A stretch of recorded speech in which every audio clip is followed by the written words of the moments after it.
If the walls of the Boothby Inn could talk, they'd tell stories of hundreds of travelers who stayed at the bed and breakfast. Back in 2001, retired husband and wife Gloria and Wally Knox brought the inn. But after 10 years of business, they're calling it quits. Now, some government officials and celebrities have visited and stayed at the inn, but the owners, the Knoxes, say some of their most memorable stories have come from just everyday people. A lot of fun, very interesting people have stayed here. We have a guest book here, and there are probably entries in 20 different languages in our book because people from all over the world have stayed here. You're a mean one, Mr. Grinch. You really are a he. You save your money, you wait in line for days, and then you find the right gift for mom, the kids, and other loved ones, only to have a Grinch come and steal it away. But who would steal away Christmas gifts? That's the same question many are asking after a rash of thefts from parked cars in Summit Township. Now, in between Christmas shopping, you might want to grab a bite to eat at a local restaurant or take a quick nap. But what you don't want to do is leave your gifts in plain eyesight because the criminals, or Grinches, are lurking around to see what they can find. Just when you think holiday shopping is over, December 26th comes, and once again, people are up bright and early, headed out to stores looking for some great deals. Well, we went to get the good sales because we got a lot of Christmas money. And that's one of the biggest trends for the day after Christmas. Spend all that Christmas cash and use gift cards to buy the gifts you really wanted. It's been a long time coming, but Erie's bus company, EMTA, says they've got a thumbs up to start their demolition and expansion project. A crew from Michigan is already bringing down one of the structures, which will cost thousands of dollars.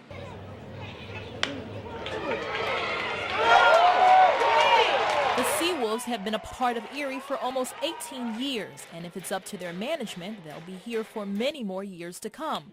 That's why they struck up a deal to extend their current contract for another 2 years with the Jerrywood Park. There have been a number of facelifts here to the Jerrywood Park in recent years, including this new picnic area, and they're hoping that renovations like this show a promising future for a long-term relationship. The video board and the picnic garden, I can't imagine having the ballpark without it at this point. It impacts the fan experience so much. From being able to show instant replays up on the video board to, it's such a key part of the entertainment experience. So that for us has been huge. Snow and below freezing temperatures make for a chilly combination. And it's also part of a perfect recipe for making ice wine. We've been very fortunate that we've had this Arctic blast move into the area. It's given us an opportunity to harvest our ice wine once again. At Mazza Vineyards in Northeast, staff and volunteers were early risers this week getting their hands on frozen grapes. Well, it was very cold this morning. I think as I was driving in from Mill Creek, I saw signs with temps of 17. And 17 degrees is just at the tipping point where grapes need to be for making ice wine. Like most businesses, the U.S. Postal Service is feeling the strains of the economy. But to cut operating costs by $20 billion over 4 years, they're proposing some drastic changes. We're going to modify the overnight first-class mail standard. Mail that is dropped in a blue collection box will no longer receive overnight service standard. The proposal, which was submitted to the Postal Regulation Commission, really changes the way that people are used to doing their mailings. Now, while it's a luxury to put a first-class stamp on a piece of mail and expect it to get to your recipients overnight, chances are come the spring, you'll have to plan ahead to get that mail there on time. Peach jam. Not this peach jam, that peach jam. Chances are if you work in Erie, live in Erie, or travel through Erie, you're not a fan of that sticky traffic. The area near Peach Street and I-90 gets many drivers blood boiling. What do you think about the traffic here? Oh, it's ridiculous, and it's very dangerous, especially coming into Walmart here. So are you looking forward to changes? Oh, I hope so. That'd be great. That's why new plans to build additional lanes along Peach Street is bringing a sigh of relief to drivers. PennDOT says this week they got the green light to make the improvements, and it's a project that's long overdue. The American Red Cross is always lending a hand, whether it's rushing to the side of fire victims or providing food and shelter for victims of natural disaster. The Red Cross is always on the scene. Now, Red Cross chapters in Western Pennsylvania are merging to streamline resources.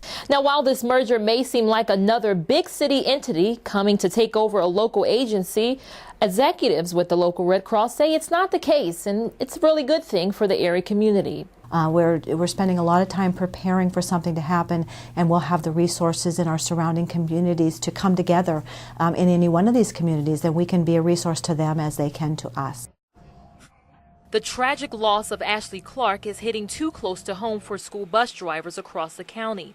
Drivers for First Students Transportation Company say every week they see drivers on the road disregarding driving laws near school buses. As I was dropping off at a particular school, clearly there with my reds on at a stop, somebody came blowing right through. Part of my job as the traffic officer here is to investigate all school bus violations here in the township, and unfortunately there are a lot of them. Now, as students are getting on and off the bus, the red lights are always flashing and the safety arm is always extended out. But sadly, many drivers still don't take notice and simply breeze on by. The homicide investigation into the death of the Lawrence Park toddler, Emmanuel Williams, is just beginning, but his death is shedding light on a growing trend of violence against children. Every day, 5 children die as a result of child abuse or neglect in this country. That's a lot of children in a year. And in recent years, Erie's seen a number of brutal crimes against children under 5, including 14-month-old Elijah Coleman, whose body was found inside a suitcase on Erie's east side. And there was also the sexual abuse and killing of 2-year-old Elizabeth Nemick, which is still pulling at the heartstrings of most people in the community. But Michael Gaines with the Children Advocacy Center says the community could do more to help. In some ways, we shouldn't be so shocked as we are, because if we were actually being mindful of one another as community neighbors, we'd see things happening, and maybe before something got to that extreme, we could call and get people help. All that we need is concerned parents, concerned teachers, concerned supervisors to act as mandated reporters when they know they should report. The region has a number of organizations that specifically focus on helping kids escape abusive situations. But officials say most families never reach out for help. And the ones that suffer are the little boys and girls who are unable to defend themselves. But with a circle of support, child advocates hope to stop child abuse from happening. In Erie, Cy Sharp reporting. A gas pump, an ATM machine, and the coffee pot at the office. They're some of the germiest surfaces that people touch every day, according to a national study. And one of the worst offenders are vending machines. Once you get your tasty treat, you may also take along with you some tiny little germs, which will then transfer from your hand to mouth, and before you know it, you're sniffling and sneezing, all thanks to germs. So they're on our hands. But if that hand gets cleansed well, if you wash it well, or if you just don't touch your face, then the exposure does not occur. It seems simple enough, right? But most people touch contaminated surfaces every day and then forget about the ABCs of sanitizing. Hand washing is first. We touch lots of things all throughout the day. So if you can't get soap and water, certainly a hand sanitizer is an alternate. If you have visible dirt, you really need soap and water. If you don't have visible dirt, the hand sanitizer is an adequate substitute. Public places like grocery stores have become more responsible with slowing down the spread of germs by having wipes available. But it's all up to shoppers to take the time to use them. Now, all of this talk about germs may have you a little nervous, but don't be. Health officials say as long as you follow the rules and keeping clean, like sanitizing, you'll be A-OK. In Erie, Cy Sharp reporting. We may want to sanitize this too.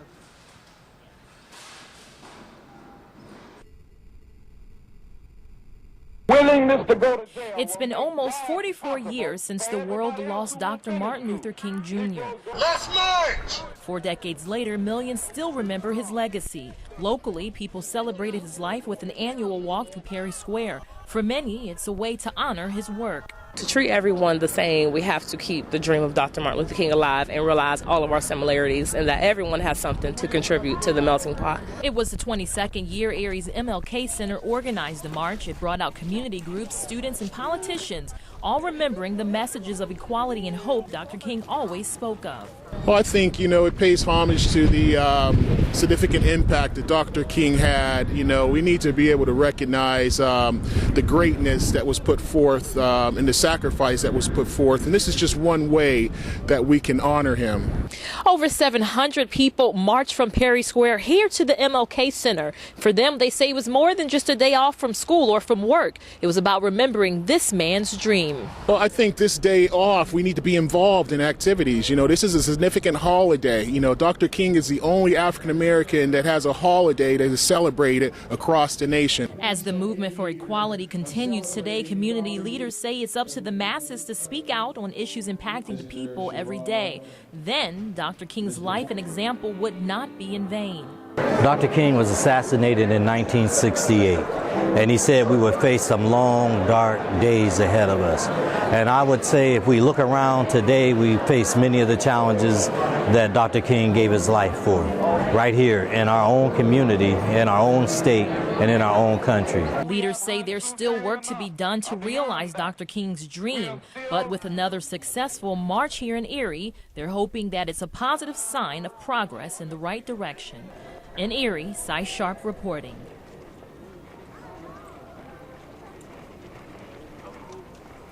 With Diane's assistant. It's been 10 years since Lindsay Allgeier's life was turned upside down. And one thing led to another, and the doctors found out that I did have an incurable heart disease, and the only cure was a heart transplant. In 2001, Lindsay was gifted with a donated heart from a Texas teenage girl who was killed in a car accident.